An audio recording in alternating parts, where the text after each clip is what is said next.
7 a.m. The alarm clock cries for the third time. Slowly I wake up, opening my eyes to the hard daylight bombarding my bedroom. Slowly, I shut down my dreams and get up to face the cold, hard reality out there. It was the same dream. The body on the stretcher, the blood supply dangling from its support, the shiny red letters of the ICU ward. It was all clear. I rise, move to my bathroom, and face my reflection in the mirror. A sullen, worn-out, dark face stares at me. 6 years ago, this face was different, livelier, better.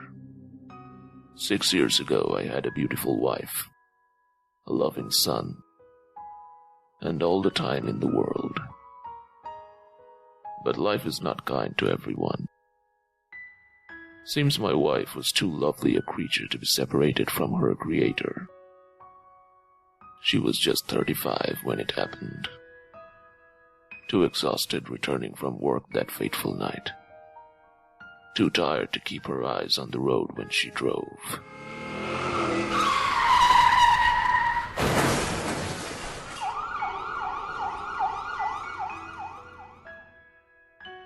And that loving son of mine has become a spoiled brat who hardly cares about his own future, much less about his old man. And I am all he has. After Anjali left, I had to sell our house. It just wasn't possible to stay there, with all those memories creeping up on me every day. And besides, I needed the money, for both me and Junior. Now, shut up in this crummy little apartment, the two of us can just manage enough to survive, just exist. And we have to go on like this. I have to go on, at least for the kid. He's all I have left of Anjali right now. Every day, every morning, my mind goes through this. All of this. At first, it used to hurt. But now, it's a part of life, like any other. You have to face it.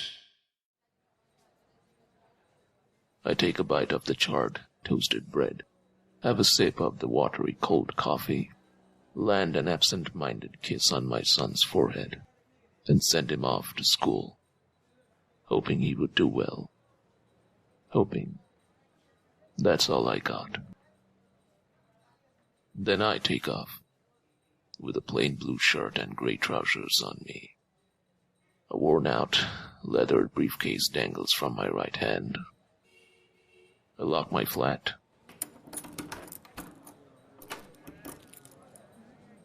Turn around, and there he is, my landlord. He looks at me bitterly, as if I were a roach in his drink. Now look here, Ramesh, he says. This is a tenement, not a charity home. It's way past my due. Pay up or get your lousy ass out of here. Cut me some slack here, Soumyadipto, please. You know how I'm struggling to make ends meet. Just one more week, please. The kid's got his semester fees due. That's not my problem. If I don't see you paying by tomorrow, this flat will be someone else's. I've got better customers waiting, and I won't give a second thought in letting them move in. Got it? I nod. Good. A door slams loudly, and I move out. To work.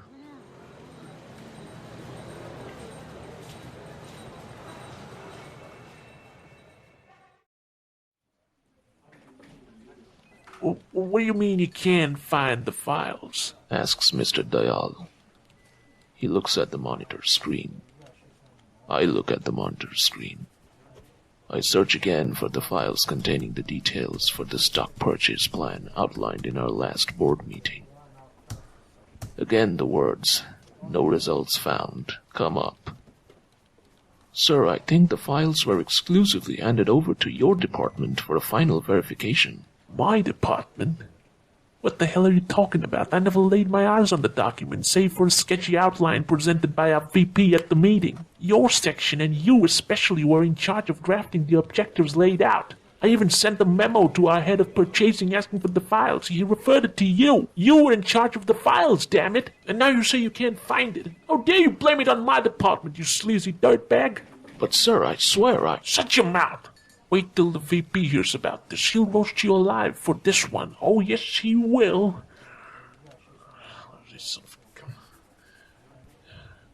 Oh, yeah, Ramesh, I remember now. It's in your genes. I remember how your dad was in here. Here he was in the same room, always slipping, always messing things up. A miserable good-for-nothing, a pathetic excuse for a human being.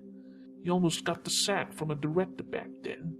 If it hadn't been for you being born at the time that softened his anger. Your father needed the job so desperately he could have licked the dirt off all our feet, just to bring a loser like you into this world. He cost us big time. Oh, yes, he did. I'll bet you're just a chip off the old block, aren't you? Huh? I look at him. I stare at him. Everything around me blurs out. The office, the computers, the people around me gawking at this ugly little confrontation. All of it. Now, there's only a red feeling of rage, of intolerance. Now it had to come out. He just crossed his limits. It had to be done now. Now!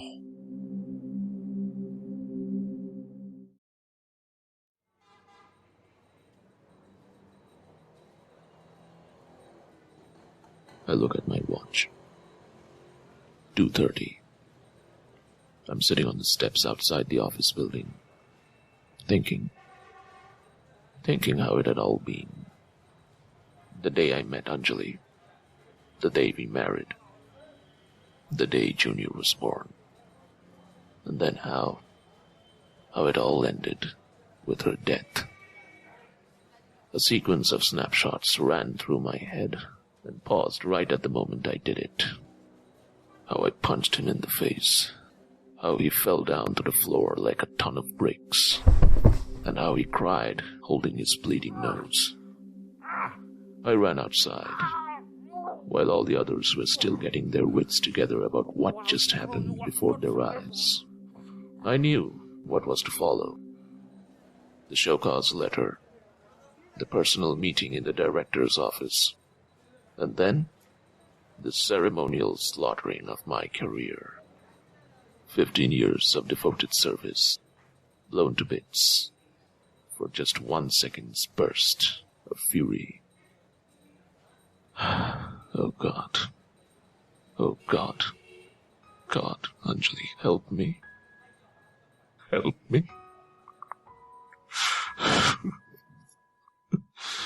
You were always there before. Why did you forsake me now? I was a stronger man when you were around.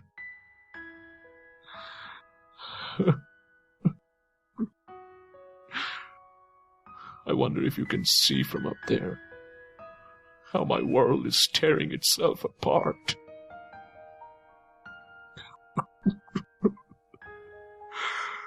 Oh, Anjali.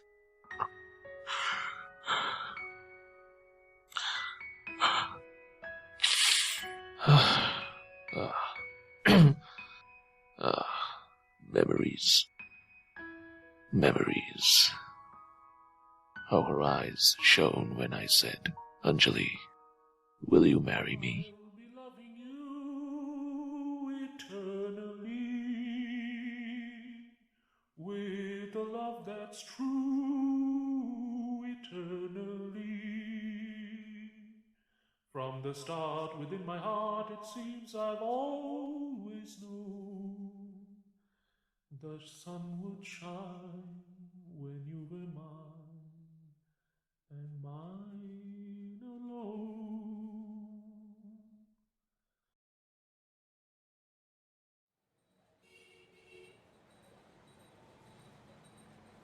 I picked Junior up from school. He had a strange smile on his face on the way back, as if he was hiding something from me.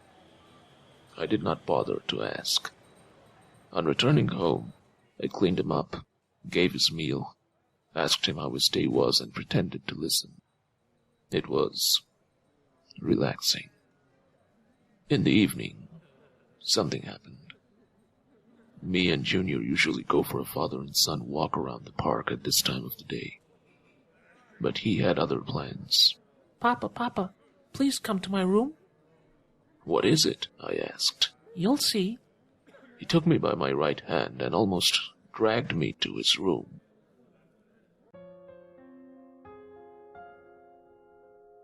Sitting amidst the 4 dark walls, decorated with drawings and scribbles, was a cake. A chocolate cake with a bright red cherry on top. I bought this with my lunch money. He cut off a portion of the cake and said, Happy birthday, Papa. It was, after a very long time, that I tasted such sweetness, such unconditional bliss. It took me a moment to take it all in. The cake, the beautiful smile, and my tears. A feeling of warmth, a hint of happiness. He remembered it all along. And here I thought that the world didn't care. Shame on me. Maybe tomorrow I won't have a job. Maybe tomorrow I'll be kicked out of this flat. But that is not going to stop me from savoring this magical moment between the two of us now. Now. That is all that matters. Now.